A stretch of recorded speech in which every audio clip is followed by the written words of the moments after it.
নমস্কার, রাধে রাধে বন্ধুরা। তোমাদের সকলকে অপরা একাদশীর কৃষ্ণময় শুভেচ্ছা। অপরা একাদশীর পুরো দিনটা আমি কিভাবে গোপাল সোনাদের সেবা করলাম সেটাই আজকে তোমাদের সাথে শেয়ার করব। অপরা একাদশী কেন পালন করা হয়, অপরা একাদশীর ব্রত মাহাত্ম্য সবকিছুই আজকে তোমাদের সাথে শেয়ার করব। দেখো বন্ধুরা, তোমাদের সাথে কথা বলতে বলতে গোপাল সোনাদের সকালের খাবারটা আমি খাইয়ে দিলাম। অপরা একাদশী ব্রত মাহাত্ম্য। মহারাজ যুধিষ্ঠির শ্রীকৃষ্ণকে বললেন, হে কৃষ্ণ, জ্যৈষ্ঠ মাসের কৃষ্ণপক্ষীয় একাদশীর নাম কি এবং তার মাহাত্ম্যই বা কি? আমি শুনিতে ইচ্ছা করি, আপনি অনুগ্রহ করে তা বর্ণনা করুন।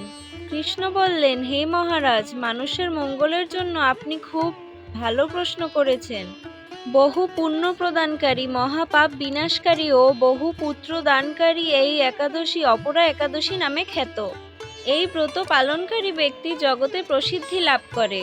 ব্রহ্মহত্যা, গোহত্যা, ভ্রূণ হত্যা, পরনিন্দা, পরশ্রীগমন, মিথ্যা ভাষণ প্রভৃতি গুরুতর পাপ এই ব্রত পালনে নষ্ট হয়ে যায়। যারা মিথ্যা সাক্ষ্য দান করে, ওজন বিষয়ে ছলনা করে, শাস্ত্রের মিথ্যা ব্যাখ্যা প্রদান করে, জ্যোতিষের মিথ্যা গণনা ও মিথ্যা চিকিৎসায় রত থাকে, তারা সকলেই নরক যন্ত্রণা ভোগ করে। এই সমস্ত ব্যক্তিরা যদি এই ব্রত পালন করে তবে তারা সমস্ত পাপ থেকে মুক্ত হয়। ক্ষত্রিয় যদি স্বধর্ম ত্যাগ করে যুদ্ধক্ষেত্র থেকে পালিয়ে যায় তবে সে ঘোরতর নরকগামী হয়, কিন্তু সেই ব্রত পালনে মুক্ত হয়ে স্বর্গগতি লাভ করে। মকর রাশিতে সূর্য অবস্থানকালে মাঘ মাসে প্রয়াগ স্নানে যে ফল লাভ হয়, শিবরাত্রিতে কাশীধামে উপবাস করলে যে পুণ্য হয়, গয়াধামে বিষ্ণু পাদপদ্মে পিণ্ডদানে যে ফল পাওয়া যায়, সিংহরাশিতে বৃহস্পতির অবস্থানে গৌতমী নদীতে স্নানে, কুম্ভে কেদারনাথ দর্শনে, বদ্রিকাশ্রম যাত্রায় ও বদ্রীনারায়ণ সেবায়, সূর্যগ্রহণে কুরুক্ষেত্র স্নানে, হাতিঘোড়া স্বর্ণদানে এবং দক্ষিণাসহ যজ্ঞ সম্পাদনে যে লাভ হয়, এই ব্রত পালন করলে অনায়াসে সেই সকল ফল লাভ হয়ে থাকে।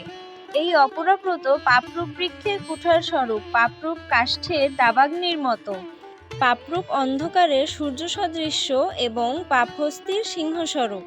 এই ব্রত পালন না করে যে ব্যক্তি জীবন ধারণ করে জলে বুদবুদের মতো, তাদের জন্মমৃত্যুই কেবল সার হয়। অপরা একাদশীতে উপবাস করে বিষ্ণু পূজা করলে সর্বপাপ মুক্ত হয়ে বিষ্ণুলোকে গতি হয়। এই ব্রত কথা পাঠ ও শ্রবণ করলে সহস্র গোদানের ফল লাভ হয়। ব্রহ্মাণ্ড পুরাণে এই ব্রত মাহাত্ম্য বর্ণনা করা হয়েছে। তোমরা যারা যারা একাদশী ব্রত পালন করো তারা অবশ্যই একাদশী ব্রতের মাহাত্ম্য পাঠ ও শ্রবণ করবে। আর তোমরা কারা কারা একাদশী ব্রত পালন করো সেটা অবশ্যই কমেন্টে জানিও। বলা হয় সব ব্রতের শ্রেষ্ঠ ব্রত হলো একাদশী ব্রত। ভগবান শ্রীকৃষ্ণের অতি প্রিয় হলো একাদশী ব্রত। আমি কিন্তু একাদশী ব্রত আগে পালন করতাম না। এই বছর ভৌমি একাদশী থেকে আমি একাদশী পালন শুরু করেছি। গোপাল সোনারা আমার জীবনে আসার পর থেকে আমার জীবনের অনেক কিছুই পরিবর্তন হয়েছে। তার একটা হলো এই একাদশী ব্রত পালন। ভগবানের কাছে এইটুকুই চাওয়া, ভগবান যেন এইভাবেই আমাকে তার পথে চালিত করে। তুচ্ছ মানব জন্মে আমাদের দ্বারা অনেক ভুল, অনেক পাপই হয়ে থাকে। ভক্তিমার্গে চললে সেই পাপগুলো কিছুটা হলেও কম হয়, কারণ ভগবান আমাদের পথ প্রদর্শন করেন। আমরা 2-1 ঘন্টা পূজা অর্চনা করে মনে করি আমরা কত বড় ভক্ত হয়ে গেছি, কিন্তু সত্যিকারে ভক্ত হওয়া কিন্তু এতটা সহজ নয়। প্রকৃত ভক্ত কখনো অহংকার করে না, মিথ্যা বলে না, কারো মনে কষ্ট দেয় না। নিজের ক্রোধকে নিয়ন্ত্রণ করার ক্ষমতা প্রকৃত ভক্তের রয়েছে। ক্রোধ কিন্তু ষড়রিপুর একটি, যা আমাদের ভক্তিপথ থেকে দূরে সরিয়ে নিয়ে যায়। ক্রোধের বশবর্তী হলে মানুষ তার হিতাহিত জ্ঞান হারিয়ে ফেলে। তখন তার কোন কথায় কে কষ্ট পাবে সেটা তার মাথায় থাকে না। আমরা যদি আমাদের ব্যবহার দ্বারা কাউকে কষ্ট দেই, সেই কষ্টটা কিন্তু ভগবানও পায়, কারণ আত্মার মধ্যেই হলো পরমাত্মার বাস। তাই প্রকৃত ভক্ত হতে গেলে আগে নিজের ক্রোধকে বর্জন করতে হবে। আমি যেটা করার সবসময় চেষ্টা করি, কিন্তু আমার দ্বারা হয়ে ওঠে না।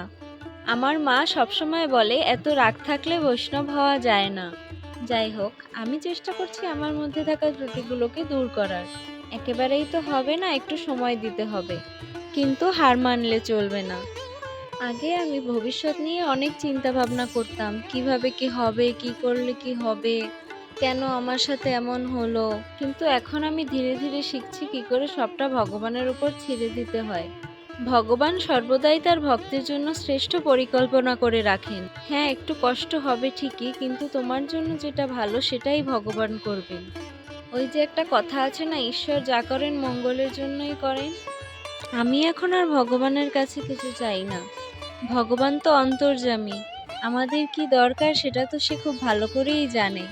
তাই আমাদের উচিত একমনে ভগবানকে ডাকার আর নিজেকে আত্মসমর্পণ করে দেওয়া ভগবানের কাছে।